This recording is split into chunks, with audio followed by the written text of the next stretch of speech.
Now, before proceeding with the important properties regarding the adjoint and inverse of a matrix, okay, there are two important things which I have to tell you. There are two important facts which I have to tell you.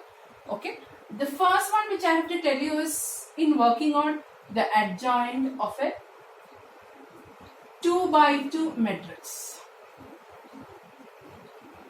These are two important facts which you have to remember.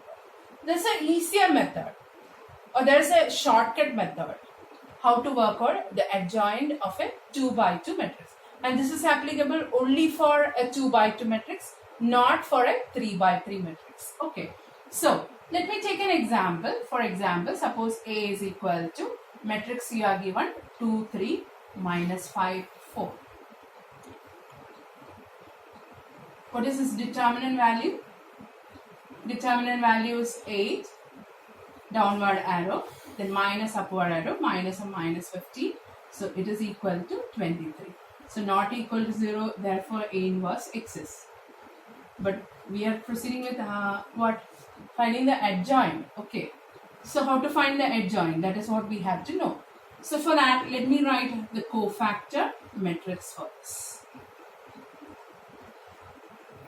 Or before that, let me can I write the minus so that it will be clear for you with the cofactor matrix. So let me write about the minus of these elements. So I'll just write only the minus M11. M11, the minor will be, that means you are finding the minor of which element? 2. So you delete the row and column in which that element lies. So M11 will be 4. Okay. What will be M12? M12 will be, you delete the row and column in which that element lies. So it is equal to minus 5. M21, you are finding the minor for this element minus 5. You delete the row and column in which lie, it is equal to 3.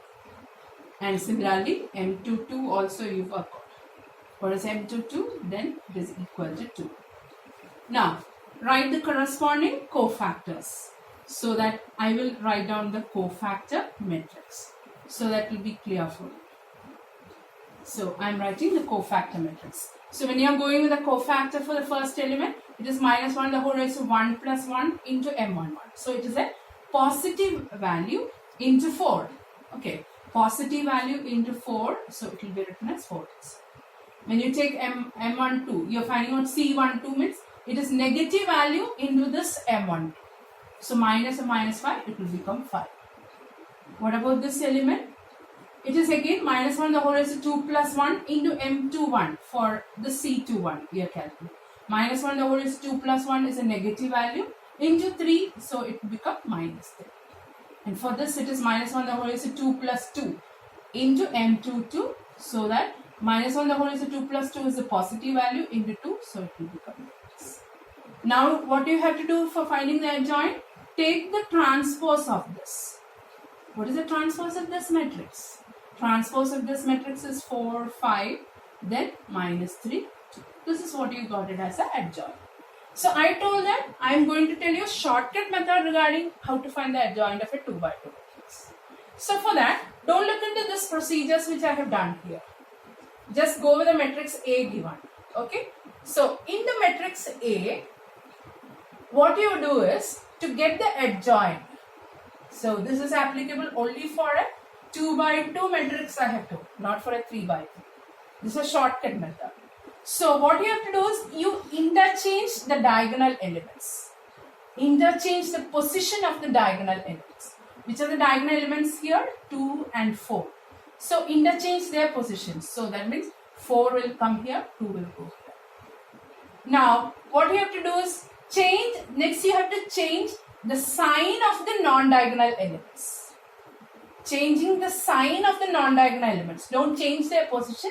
Change the sign of the non-diagonal elements. So here it is 3. Make it as minus 3. Here it is minus 5. Make it as 5 here. Is it not the adjoint the same as we got here? Right? So this is a shortcut method for finding the adjoint of a 2 by 2 matrix. So what is the procedure you have to do? First thing you have to do is interchange what? The diagonal elements.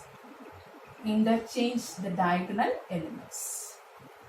Secondly, what you have to do? Change the sign of the non-diagonal elements. Those are focusing on object type questions and all, it will be very easy for you. But this is applicable only for 2 by 2, not for a 3 by 3. So this is a shortcut method for finding the adjoint of a 2 by 2 matrix. Okay, so this is the first point which I had to, first fact which I have to mention. Now the second fact which I had to mention you here is that, the second one which I have to mention you is about another type of matrix which is known by the name of singular and non-singular matrix. When do you say that a matrix is singular and when do you say that a matrix is non-singular? All these are defined on the basis of determinant A. See, I have told when I was defining about the inverse of a matrix, I told that when determinant A not equal to 0, A inverse exists. So when determinant A not equal to 0, it is known as a non-singular matrix. And when determinant A equal to 0, it is known as a singular matrix. So when you define, you have to define it in such a way that a square matrix capital A is said to be non-singular if determinant A not equal to 0 and is said to be singular if determinant A equal to 0, because determinants are defined only for square matrices. So this is another type of matrix which is coming under the heading of determinants here. So determinant A not equal to 0 implies non-singular. So that means, catch up with the important point there, A inverse exists only when the given matrix is non-singular or the given determinant is non-singular. Okay, so that is what we learned here in this chapter on determinant. There are many other important properties regarding adjoint and inverse of a matrix that we will deal with in the next class which we have. Okay, so for the time being, this much is enough.